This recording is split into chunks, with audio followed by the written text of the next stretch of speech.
I think people miss that. I think even some successful people are like, I don't want to pay any taxes. This is ridiculous. I'm paying too much in taxes. But you're paying a lot of taxes because you're making a lot of money. Welcome to Upticks with Jake Falcon, founder and CEO of Falcon Wealth Advisors.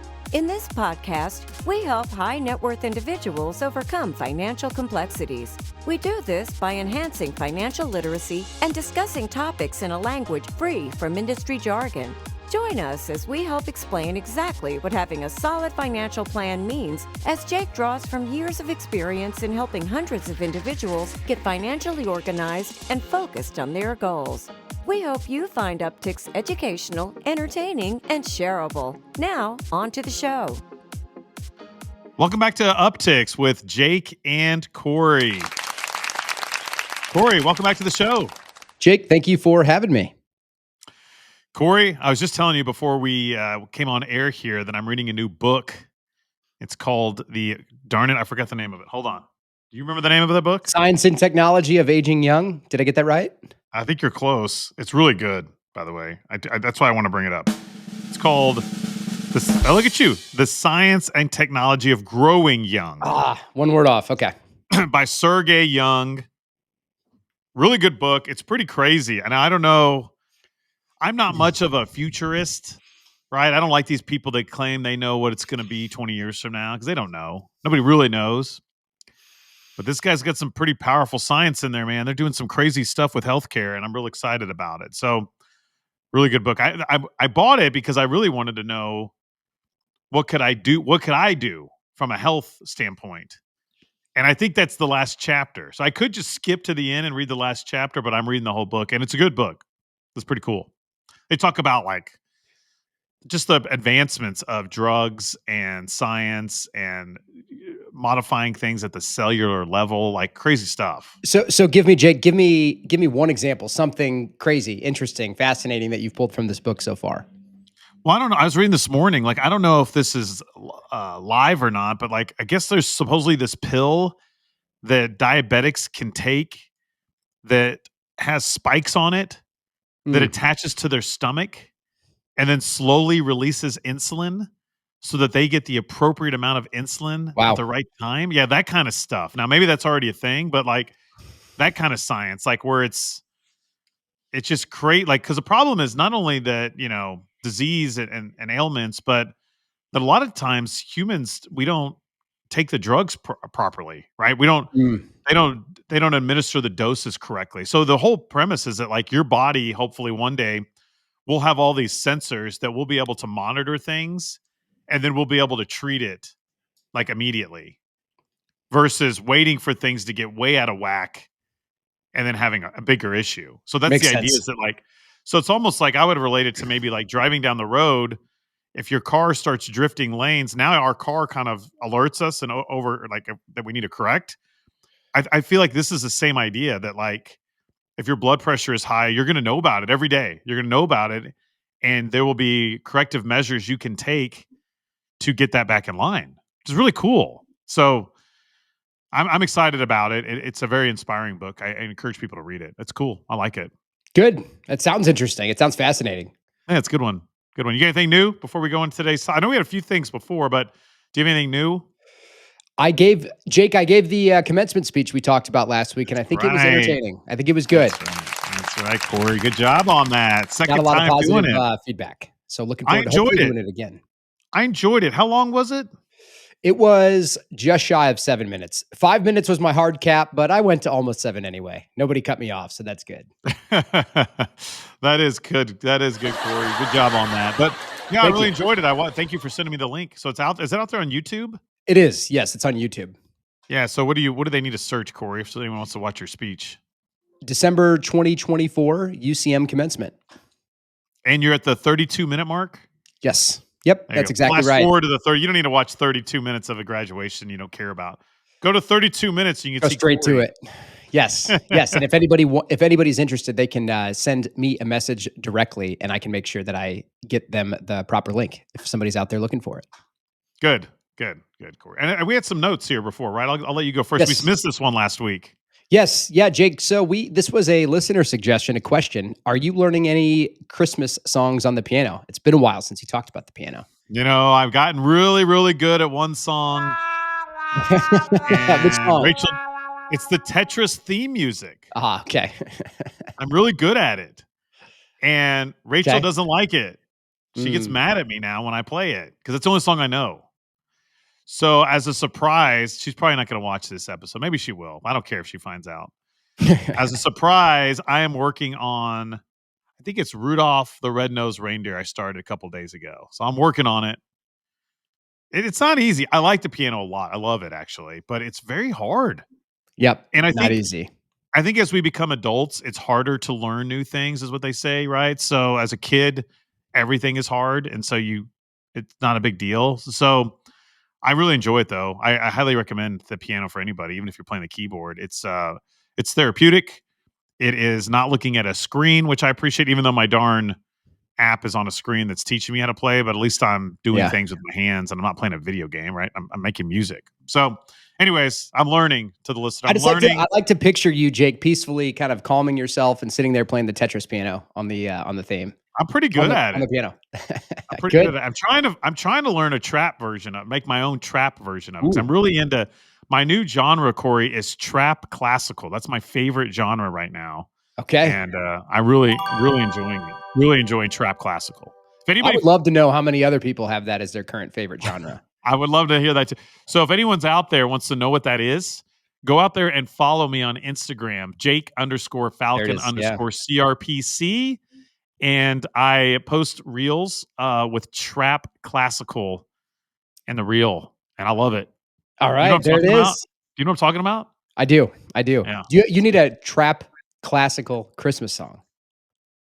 Ooh. Yeah, there's probably a trap Christmas song. But again, I don't know how to play it. But maybe there's I have been posting actually trap Christmas songs. There it is. You're on top of it. There you go. All right, good. All right, so we got another one here, Cory. Another one this is from a meeting, right? Go ahead though. I'll let you tee it up and I'll talk about it. Yeah, Jake. So let's talk about planning for your parents' elder care. Yeah, so this was a really good question, and I appreciate the clients that came in and asked me this question with our planners, and that basically both of their parents are aging, and they don't know what to do, Cory. Right? They said, Jake, do we, that you hear these things like you need to empty out all of their bank accounts so that they can get on Medicaid, or do they just go into a long-term care facility, a nursing home, or do we get in-home care? Right? So there's lots of options.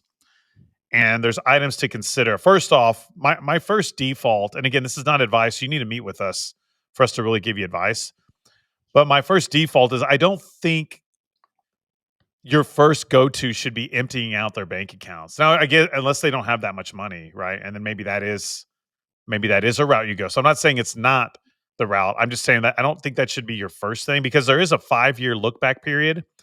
So your parents basically have to be without money for 5 years, and they already may need the help. So it's not going to help anybody if you just empty out their accounts and they need to go somewhere next week, for example.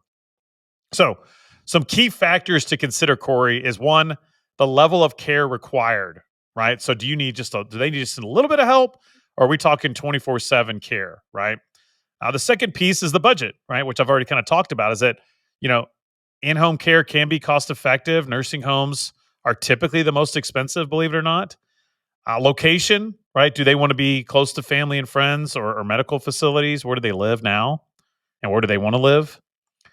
And the quality of care, so you need to research the reputation and look for reviews and interview these places, right? You need to interview these places and don't just even take their word for it.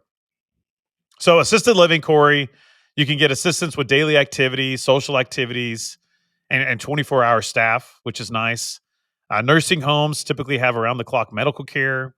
They do social activities in communal areas. And then I don't know. I think if I was dealing with this, I would like the in-home senior care. This is personalized care in the client's, parents' home. It can be flexible and cost-effective, believe it or not. So I think another important piece to have here is you need to talk to your parents about this, right? Because this is just a tough, sad thing to go through with a lot of people that I don't know. I wouldn't want to disrupt somebody from their home if they enjoy living there, right? I wouldn't want to say, "Nope, you got to leave. You're going to the nursing home." Like that's not. Does that sound like a conversation you want to have? No. No. And I know, yeah. So quick, and then I want to hear the pros cons, and we don't have to go deep into our pros cons because this isn't a normal topic. I want to hear your take on this, Corey. But Mhm. basically, with assisted living and nursing homes, you get more of social connections because there's going to be people in there that are in your parents' same circumstance, and there's people right there on staff, right, that are trained that do this every day. I don't know. So that is a difference, right? Where in home, it might be lonely, but there's probably a lot more flexibility, right? You can schedule when the Right. nurse or the person's coming over, and you probably won't have 24/7 care unless you can afford to have somebody living with your parents in the house, which is an option. So again, there's pros and cons with both.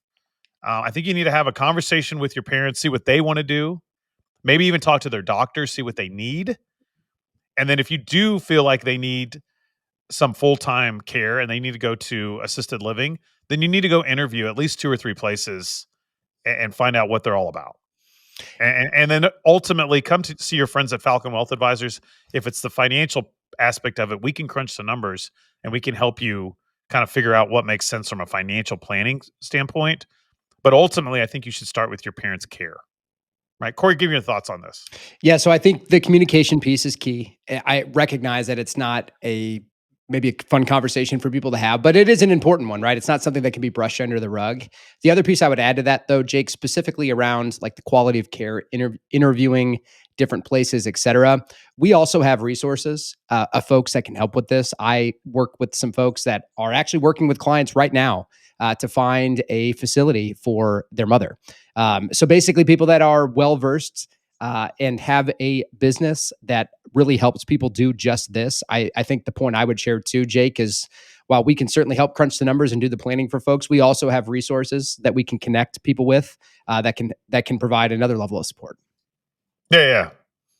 What's that? What's that next level? It's called Senior Care Authority is the name of their business. So really everything that we're talking about here today is exactly what they work with people to do to find what the right placement might be, what the level of care is, what options are, what cost looks like, et cetera. Yeah, good, Basically good. And going through the interviewing process with you. perfect. Yeah, and again, this is not an endorsement. Like Correct. we can't endorse third parties. But my point, and thank you, Corey, for bringing that up, is that there are other companies out there that specialize in this. And again, you just need to do your homework and maybe interview a couple of those other places that do this sort of thing. Correct. But there is help out there. Certainly, start with us. Let us be the quarterback on the process, and then we will get you in touch with someone that can potentially help you and your family out. Good one, Corey. All right. So let's go into it. Let's play ball today. All right, Jake, our first headline: the many ways that Wall Street Journal readers use AI in their everyday lives. Yes, Corey. So you're using AI? I know you are, right? I am, but this is me. This is Cory right now speaking on this show, not a hologram, not AI. That's good. Yeah. So the article talks about how media publishers are using AI to enhance reader experiences.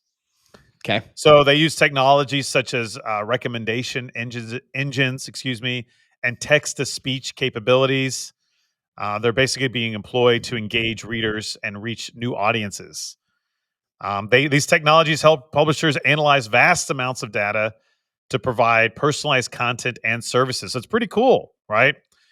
Thomson Reuters is using it. Condé Nast is using it. So the key here is that AI can provide personalized content, which makes the reading experience more enjoyable, and it helps publishers manage and analyze large volumes of data quickly, which is improving content and delivery decisions on there. So, again, AI is here. You got to embrace. We use it. We use Copilot.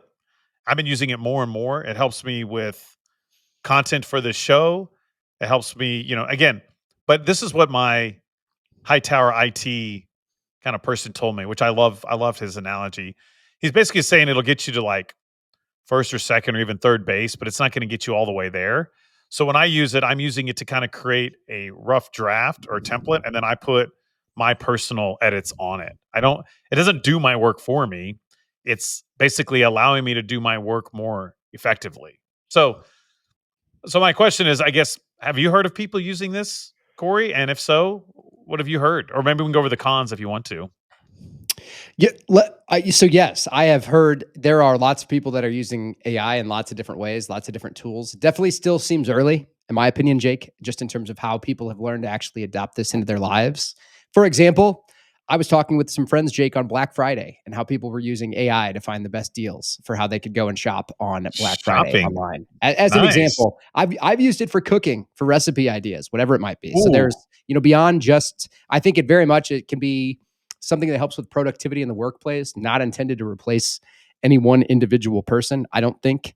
But there's also, you highlighted some of the upsides though, Jake. I do think it's good to talk about the other side of that too. The cons to using artificial intelligence more regularly, and one being privacy concerns, right? The use of AI is collecting and analyzing user data, right? The way that you and I or anybody else interacts with the internet and everything that's out there, and the dependence on technology, the over reliance on AI. I would maybe contend that we're all pretty dependent upon technology before AI came along. It's just the world that we live in today. But the reality is, the more heavily we lean on it, the more people are going to be dependent. Right, right. And again, I've found mistakes with it, so you Correct. you have to be very careful with it. And some of this, I pulled up the article because, Mm. frankly, AI summarized the article for me, and I think it missed some things that I wanted to talk about. How about that? Look at that. That's funny. So I think it's better than Google. So instead of going to Google, you can go to, one of these AI bots out there and just type what you would to, so if you want to start using AI, is my point, is I would use it instead of Google Mm. and just see what happens. I use it a lot of times instead of Google now, right? So I don't know. Maybe you're searching for t-shirt Christmas gift ideas. Put that in an AI, and I'm not going to endorse any AI bot in here. I use Copilot because that's what my compliance, you know, endorses. And so, but use one or whatever and see what it says, right? Or what are the best reviewed golf balls? Or what's good men's cologne or women's perfume? Or what are the most popular purses for 2024? Like you could do stuff like that. And it's much more because I think Google, Corey, what it does is it queues up ads. Mm-hmm. And I don't think this does that. Not yet, at least. It's probably coming, but not yet. Probably So, coming. Yeah, that's yeah, right. it's probably coming. So another person, I think they make candles or something, Corey. They use it to generate artwork. So again, Mm. it's also a good brainstorm. Maybe you're looking for a good book to read.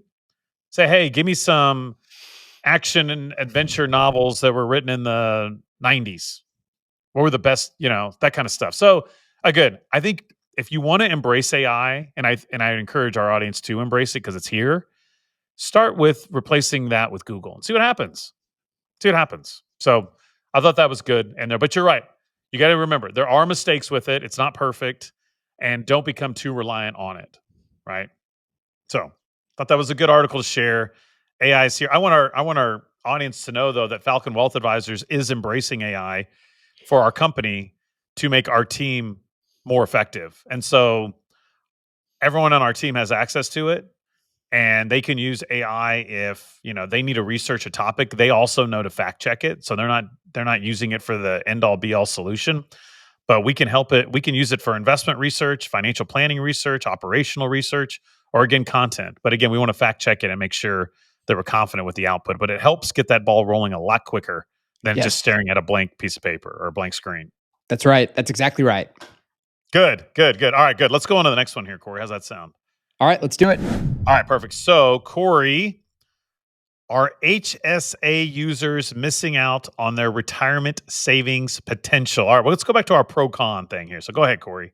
Okay. So first, the health savings account, the HSA, has become more popular, I think, Jake, really probably among advisors and our clients because of the attractive triple tax set of potential benefits. So one, contributions can be made tax deductible, like pre-tax contributions into a 401k. Money can grow tax deferred just the same way, but the withdrawals can be tax free if used for qualified medical expenses. So again, some of the perks of a Roth account, perks of a pre-tax account, and the tax deductibility as far as the contributions go. Now, what I found really interesting, Jake, and I don't think that this is way off of what I would have expected, but this kind of validated, I think, my thinking, is that there was a survey done by the Plan Sponsor Council of America that showed that employees primarily use HSAs for current healthcare expenses rather than retirement savings. And the utilization trend, Jake, 90% of eligible employees had an HSA in 2023. Few of them are using them for retirement planning. The average participant contribution balance is relatively low. And the fact of the matter is, people aren't taking the full advantage of the vehicle itself. There's also part of it is employer education, right? Jake, you and I, for our team, right, as we were preparing and looking at our benefits for 2025, want to educate our team to help them understand that this is an effective and powerful tool in financial planning.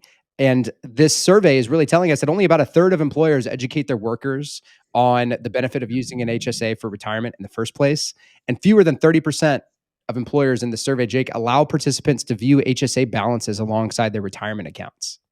And less than 10% employers mirror HSA investment options with 401k plans. That's bad. And then lastly, underutilized, despite 2/3.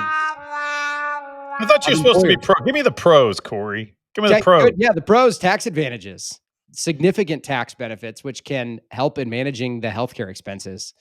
And so that is a big advantage. Jake, do you have a disadvantage or a con here you want to talk about? Well, I think you were going over the cons, but yeah, the cons are basically that a lot of employees, they're not using them for retirement planning. And again, it's a little confusing if you're an employee because you got this health savings account. So you probably think I need to use it now for my health needs, but I don't think that should necessarily be the case. So again, they're using it underutilization for retirement planning as a big con. What's another pro? Yeah, the employer support. So many employers do contribute to health savings account that can be tied to health plan coverage levels or can match contributions that employees make. Right. And then a big con is lack of education, Cory. It's the whole point of Upticks. This is why we record this show, is to enhance financial literacy. And people don't know about these things and they underutilize them. And again, the employers do a bad job of educating their employees, and advisors do a bad job of educating their clients. So again, right now, hopefully all of our clients are watching or listening to Upticks or reading it right now, and they understand that health savings accounts, if they have the option for one, they need to talk about it with our financial planners to see if it makes sense for them and their financial plan. It's that simple. Simple. Exactly. And a lot of employers, you can enroll in it automatically. You can have the funds invested in growing. Yep. Now, what if somebody's retired? Do you know the rules? If someone's retired, can they still do one of these? Yeah, it depends upon the plan that you're covered by. Like the high deductible plan is one of the primary triggers for somebody being able to make HSA contributions in the first place. Right. And if they're on Medicare, it no longer applies then, basically. So correct. This would be prior to turning 65 is when you want to look at these health savings accounts. A couple of other cons, Cory, is that sometimes there's limited investment options, sometimes, not always. And, again, not a lot of people invest it. Don't leave it in cash. That's another thing. That was a big part of this article. Yeah, if you're going to use it for retirement planning, now leave it in cash if you know you're going to use it that year, of course. But if you're going to use this for long-term growth or part of your retirement plan and you're 35 and you don't plan on using it till you're 65, then you need to invest that money, right? So that's another big mistake. You don't want to leave it in cash. Yeah, I think a big takeaway from all of this, Jake, is that the health savings account should be included in the retirement account discussion with 401ks and IRAs and Roth IRAs. Right. This is another account for people to consider while they're working. Right. Good one, Cory. All right, good. We got time let's do one more. Okay. All right, Jake, it is time for a portfolio reality check. Yes, Cory, it is time for a portfolio reality check. And this article is from Barron's and emphasizes the importance of rebalancing investment portfolios, especially after significant market movements. Like we just had, Cory, the broad market is up around 20% the last 2 years in a row. Right. 2 years in a row, Cory. Wow. And again, that doesn't count bonds and cash and other diversified. So my point is, though, that most people's accounts, if you're in stocks at all, are probably higher in value than they were 2 years ago if you haven't pulled any money out, right? So the point of this article is that rebalancing basically this is the time to look at it.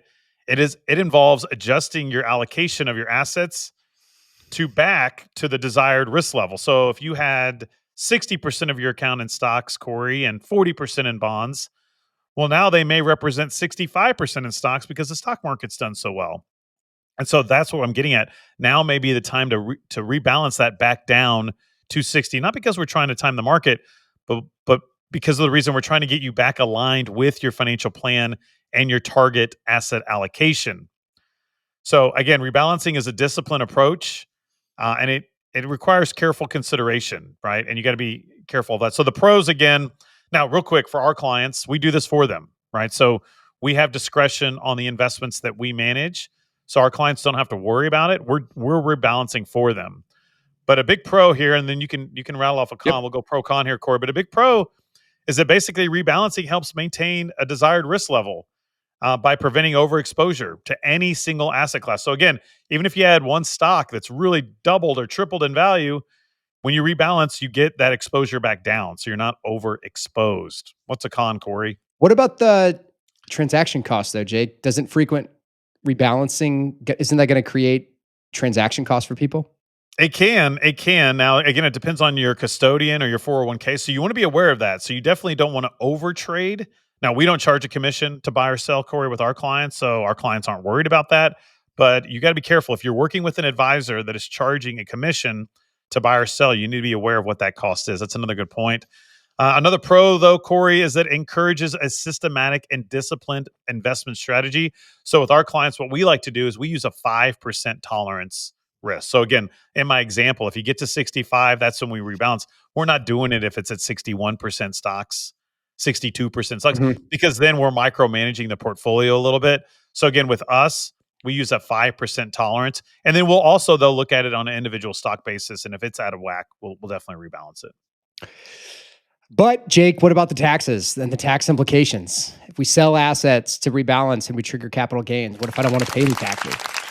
Very important, Corey. And I think clients miss this a lot. Taxes should be a secondary consideration, not the primary consideration. I would much rather make a return for my client and lock in a gain than save them money on taxes. And I know clients love to save money on taxes. It's so weird to me, Corey, that a client would almost like to save $5,000 on taxes versus make $10,000 in a portfolio. That's just human nature, right? But again, if we can make you 10 grand versus saving you 5, I'm going to make you the 10 grand all day long. Because what's happening is that is helping support your financial plan. If you have a higher net worth or more money, more times than not, now it's not every time, but more times than not, that's actually a good thing. So gains are good. So yes, we want to be mindful. Obviously, it's the end of December. We're not going to go start ripping Band-Aids here and making crazy trades when we know we can do that in January. But taxes are a secondary consideration, not the primary one. They should always be secondary, in my opinion, when you're looking at an investment return. I want to make a return. You know what's interesting, Jake? On that same note, though, there's a book that I'm reading right now that's called Simple Numbers, and it's about basically optimizing the business and accounting, everything else as far as financials of a business go. Very, very more finance heavy book. But the author, Jake, argues that how much money you pay in taxes is the leading indicator for how successful your business is, and that the more money that you're paying in taxes, the better that you're doing, and that most people have that backwards. No. Let's be clear here, Corey. I am not a fan of paying high taxes at all. Sure. At all. However, that's a really, you told me this the other day, I think. That's a really good point, is that I think people miss that. I think even some successful people are like, I don't want to pay any taxes. This is ridiculous. I'm paying too much in taxes. But you're paying a lot of taxes because you're making a lot of money. Right. Right. Yeah. So, I mean, that's part of it. And to claim that these guys like Warren Buffett and whoever don't pay any taxes. No, they do pay taxes. In fact, they pay a tremendous amount in taxes. Now, their tax rate may be lower because of capital gains or other tax planning, but don't let this fool you. They are paying thousands and thousands and thousands, if not millions and millions of dollars in taxes. So the point is you got to get over it a little bit. You got to understand that's the price you pay to live in America. And, we can do tax planning to try to mitigate and make sure you're not overpaying. But in the end, you're going to have to pay it. And it's okay. It's okay. Good one. I got one You on want the to make pro. a bunch of money but not pay any in taxes. Good luck, right? Yeah. I mean, the only way to do that is to cheat, Exactly. right? And that's not good. We're not gonna Nope. recommend that to anybody. We don't want you to cheat. And so you're gonna make money, you're gonna pay it. That's just what happens. Now you can defer, you can delay, you can do other things, right? There are strategies out there, and we'll certainly work with your CPA on those strategies. But again, ultimately you got to pay for it. This is part of it. All right. I got one more pro here for you, Corey. Mm. I say this all the time. It's an opportunity to buy low and sell high. Like, why not sell a stock that is up in value from when you bought it? That's a really, really good thing to do, right? And so that's what rebalancing does. And again, yes, you could sell it and the stock could keep going up, but nobody knows the future. So let's lock in a gain. That's why we do it. Buy low, sell high. You got another con? Yes, time consuming. Doesn't this require regular monitoring and adjustments, which can be time consuming for individual investors? Yes. Yes. That's why this is a quick plug for Falcon Wealth Advisors. This is why you hire somebody because, again, if you're do-it-yourselfer or you're working and your 401k is not being actively managed or watched over, you could be missing the boat here. And in our opinion, it's a full-time job. I mean, we have 3 people that work full-time, 1 part-time in our investment management group. That's all they do. Yep. They're rebalancing, they're trading, they're researching all day long. That's what that group does. And they do I think they do a great job. Again, obviously they work with me, but That's right. this is what they do full time. And again, unless you're willing to do that, and let's be clear here, not only is that a full-time job, you need to be unemotional because if you let your emotions start dictating your financial or investment decisions, you could potentially have bigger problems also. So again, it's unemotional, it's math driven, it's disciplined, and they're active and they rebalance when they need to rebalance. So again, it is time consuming. That's why if you want someone overseeing that, it pays to have somebody doing that and knowing what they're doing Good. and why they're doing it. So that's a good one, Corey. All right, good. You got anything else as we wrap up today's show? I think that's it. I think we've covered it. Well, good. Well, thank you for joining me as always, Corey. And thank you all for tuning in. We hope you have a great week. Thank you for listening to Upticks. Click the subscribe button to be notified when new episodes become available. Also, be sure to visit our website, falconwealthadvisors.com, and click the Contact Us button if you'd like to meet with Jake and his team.